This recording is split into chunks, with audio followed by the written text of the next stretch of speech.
So I thought I'd better pop in and do a update before we get any later into Alien Week. It's already Friday, and I have not even talked about anything that I've read so far. If you are not familiar with New Worlds November, it is a brand new reading event focused on science fiction, or more specifically, short science fiction. So my first read for Alien Week is Needle by Hal Clement, which I have in this book called The Essential Hal Clement, Volume 1. And it is my fourth Hal Clement book, or novella. There's 181 pages. And I have to say that it is my least favorite of the four that I've read. This is about two alien species.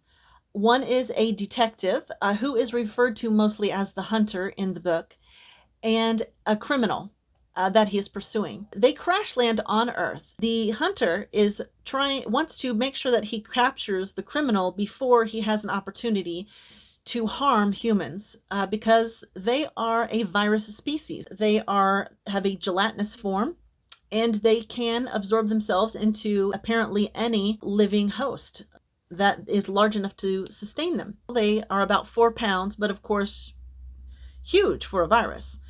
And of course, in true Hal Clement fashion, he gives a lot of detailed descriptions about what this virus species is like, how they move, how they enter a host, what they do once they're inside the host, and how they can affect that host.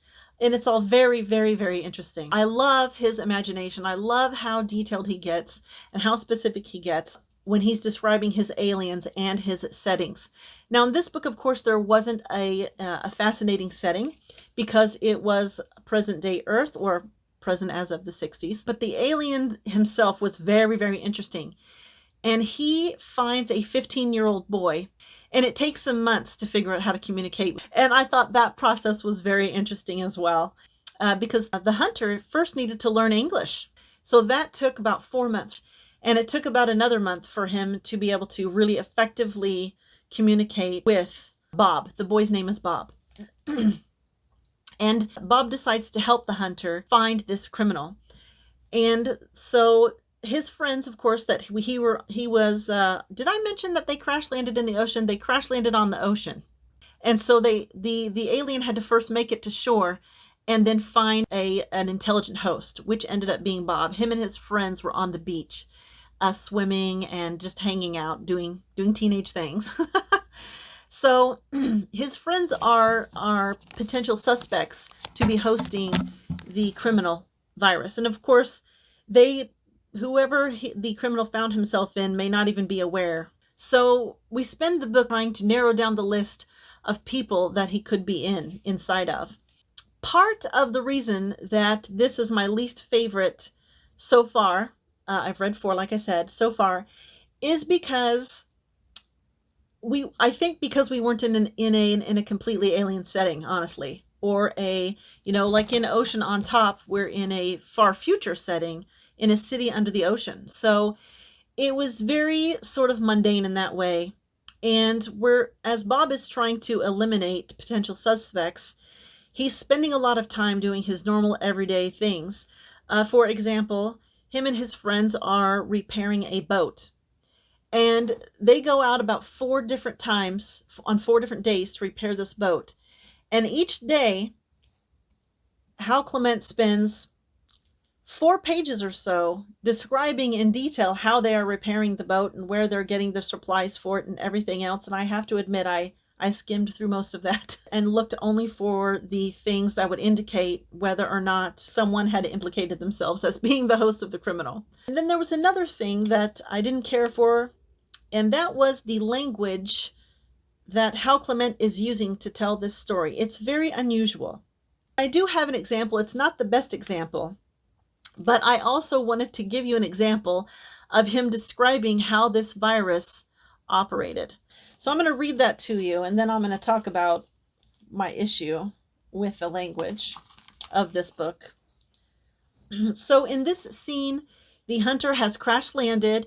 His ship is partially wedged inside the floor of the ocean, and he had been concerned about whether or not the water would cause his ship to move, or whether the dirt would shift and cause it to move. So that's what's going on here.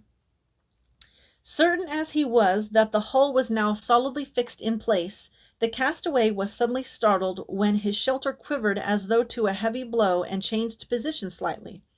Instantly he sent out an inquiring tentacle. He molded an eye at its tip, but the darkness was still intense, and he returned to strictly tactile exploration. Vibrations suggestive of a very rough skin scraping along the metal were coming to him, and abruptly something living ran into the extended limb.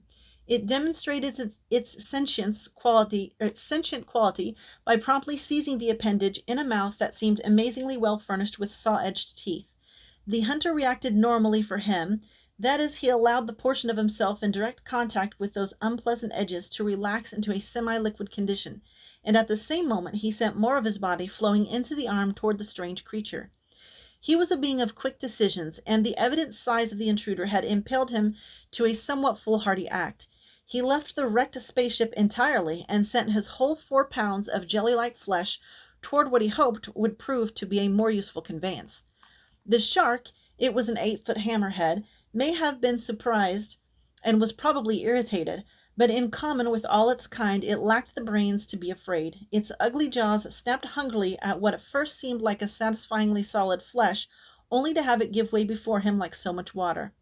The hunter made no attempt to avoid the teeth, since mechanical damage of that nature held no terrors for him, but he strenuously resisted the efforts of the fish to swallow that portion of his body already in its mouth. He had no intention of exposing himself to gastric juices, since he had no skin to resist their action even temporarily. So, as you can see there, I love the way he does a really great job of giving you an idea of what this hunter's body is like and how he operates. But at the same time, there is a lot of sentences all running together into one long continuous sentence. That's happening a lot. And he's repeating words quite frequently in the same sentences. It was a little off-putting for me.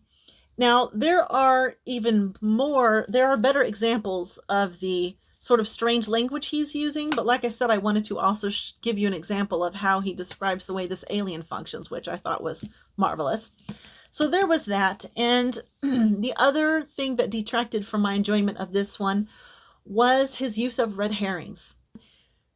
There was probably 6 characters that were suspects, and he was giving us some pretty heavy false leads toward each of these characters at various points in the book, and I found that very off-putting. I felt it would have been better if he had stopped trying to use the red herrings. It felt forced, almost like he was trying too hard to lead you in the wrong direction.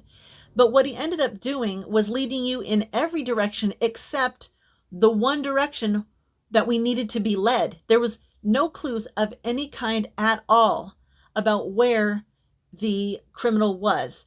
And the reason, the way in which the hunter figured out who the criminal was in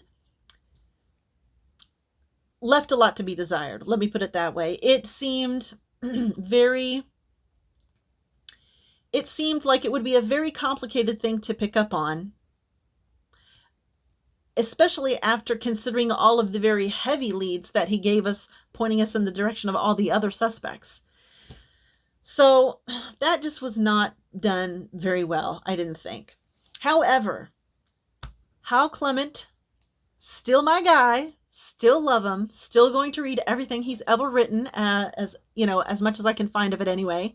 And I would still recommend reading that just for the marvelous depiction of a alien that is a virus. So that was that book.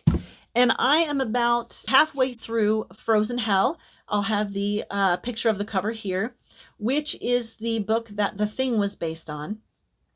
Apparently, it was originally published under another name, but I am not going to talk about that because Sean D. Standfast has done a marvelous video where he talks about that, and I will have that linked in my description below if you are more interested in that, which I recommend you watch it because it was an excellent video. And the other thing I wanted to talk about is originally my plan was to read 40 Days Has September. This was going to be my other novella read. It comes in at 99 pages. However, I got very distracted by Sean D. Standfast talking about this book, Medea, Harlan's World, which is an anthology that Harlan Ellison edited and put together. And it's absolutely the cover. The cover. I mean, just look at this cover. This incredible, wonderful, fabulous cover that I absolutely love. Sean was talking about this, and I decided I had to have this. So I got on and looked for online and looked for a good used copy and found one. It is not the best used copy I've ever found, but it is quite good for how old it is and for what I paid for it.